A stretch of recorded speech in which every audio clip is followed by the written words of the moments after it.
We in the Q50. Gonna go pick up the GS, so we gonna weld the diff. There it is. Oh, nope. There it is.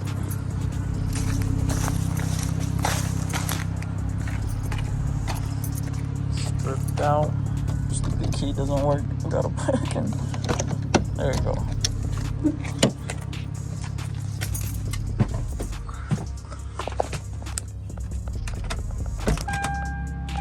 I guess I'm already fucking in here, but let me go around.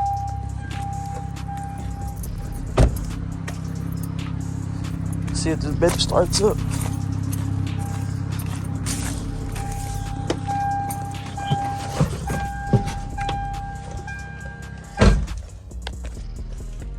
Yep, light's still green. Hopefully that means the battery's not dead. Oh, yup, Toyota gang. Yup. Now we got this bitch out, we might as well spin it around the block. Just to give you guys a breakdown. Shit.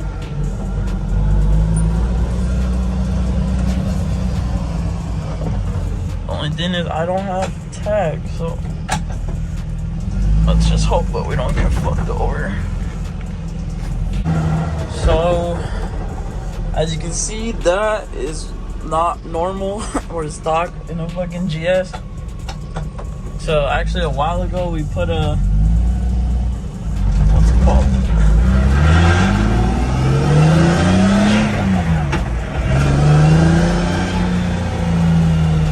Put a 6-speed in it, a CD09 out of a 350Z that I found on OfferUp. And we got the whole Collins adapter swap kit for it. So it comes with the, you get the bell housing off of the automatic trans that comes with the GS.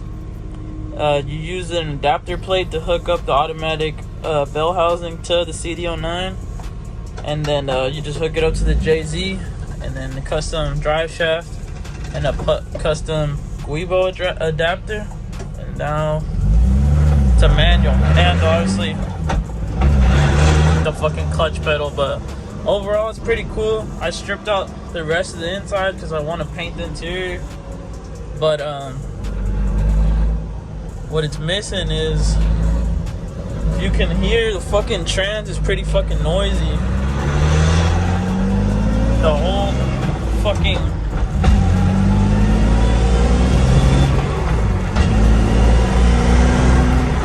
drivetrain is pretty noisy, as you can barely hear my voice. But especially the trans, and it makes a bunch of noise. And I know it's not like all the way warm, the fluids right now, but I put some pretty cheap fluid in there, and I know it's gonna be more noisy because it's an adapter plate. But the goal is right now to weld the diff and to put some good red line trans fluid in there, because I think that should help to make it shift easier, not be so noisy. So that's the plan right now. I'm gonna head back because I don't want to risk it anymore, not having tags. Yup. There's the Lexus. And we got the light hooked up, and we're ready to go.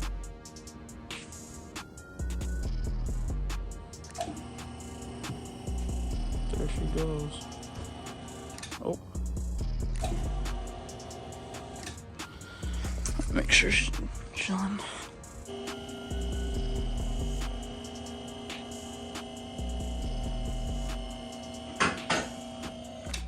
Now back down.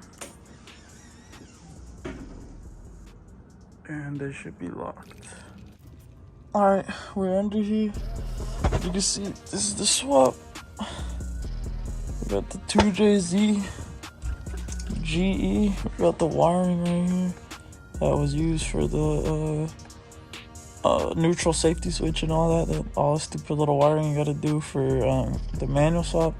We got the J2 where is it at? Where's the fucking logo?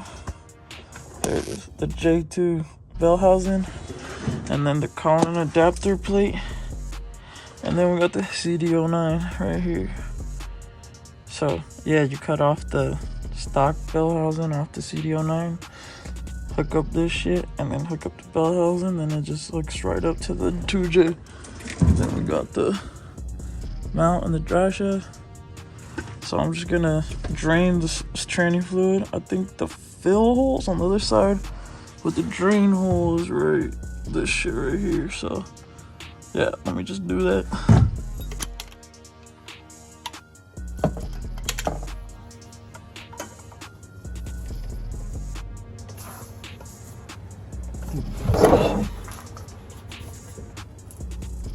Fuck, that shit is tight.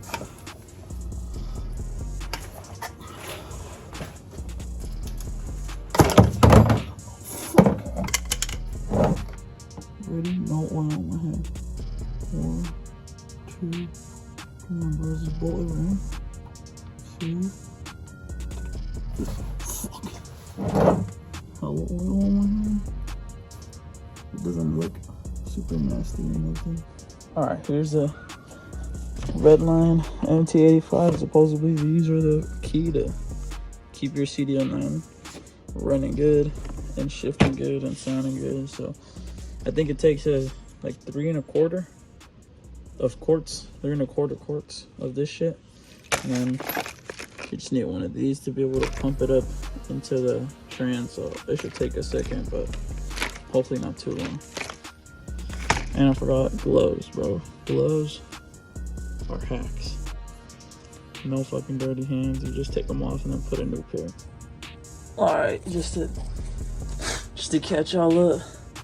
The dry shaft is out and the exhaust because, well, we're gonna take the diff out anyway, so I had to come off and I had to replace one of these bolts because Colin sent me a fucking one bolt that wasn't correct. The other 2 are fine, but I had to put on a Home Depot bolt for the meanwhile while I waited for the legit one to be shipped because you can't find them anywhere. So we're gonna have to replace that bolt on the Guibo adapter and then pop this bitch out and weld the diff. But the fucking trends is fucking being annoying because so I got the one to drain open, right? And we drained it. You guys saw that. This bitch is fucking, the one to fill is totally like fucked. I don't know what happened, but it's fucked. So I can't even reach it because of the space between the fucking like the chassis and the tranny.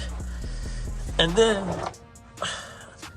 fucking Collins also, when they sent me this shit, I had to bend the fuck out of the tranny mount because it was not the right size. So that's partly why the tranny hangs so low too. So I'll probably end up making a new tranny mount, but for now I need to drop this shit to be able to like reach in there and at least for now hammer in the Allen bolt the correct size, because I know it'll fit in there because I was able to do that to the bottom one, so I should be able to do that to the top one. I just can't get no space to hammer it in without dropping the tranny, so that's gonna have to happen.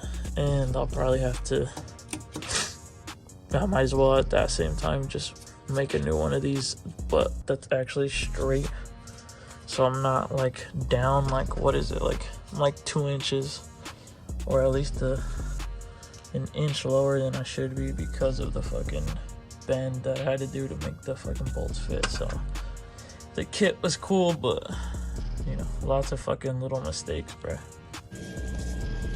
Alright, bruh, so as you can see, the fucking shit is off finally, and all I'm gonna say is beaner problems or fucking stupid problems call for beaner solutions, bruh. So that shit was fucked, like totally fucked, because there's no way I was getting that shit out, and I didn't feel like drilling it because I didn't want to get no metal shavings in the tranny. So your boy cut the 10-inch Allen shit, cut a piece of it off, Stuck it in there as best I could.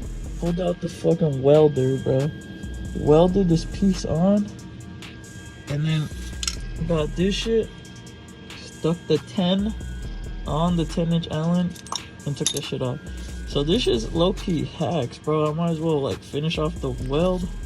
See, I got that. Let me look at my dime stacks, bro. Oh shit, bro. This shit slapping. But yeah, I might as well finish off this bead. And I might even throw it back on there. Or I'll just leave it like this for now. And I'll have to order some new one for Amazon. But I'll probably like throw that shit in there like hand tight. Cause this car has to sit here anyways overnight while the what's it called, the gasket maker on the diff like seals and cures all the way. So but yeah, bro, beaner problems, beaner solutions, bro. Never say never. Fucking piece of shit. And I'll probably have to order a new one from the bottom too, because that shit is low-key stripped too. So I don't even know if I'm gonna fill it up with the fluid anymore if I have to open the bottom one up again. So I'll probably just leave it like this for now, but at least I got it off. So that's gonna stay there. And I think I'm just gonna worry about getting the diff off now. All right, I replaced the Guibo bolt with the right one. It's just a little bit shorter, but it's long enough. It goes like the bolt catches enough thread, so it should be fine. Cause the Guibo is self-straight anyway. So I think that's gonna be it for today. It's late, and what's it called? I need a size 12 for the bolts up here to get the diff off. Those fucking Allen head shit.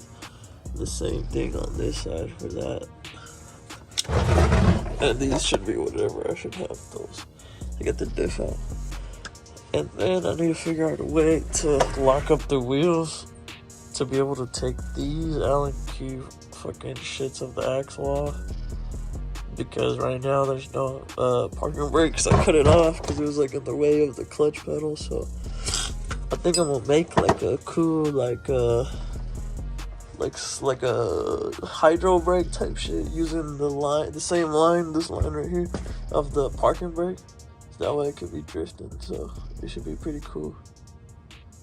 But that shit will be for tomorrow because I'm out of time.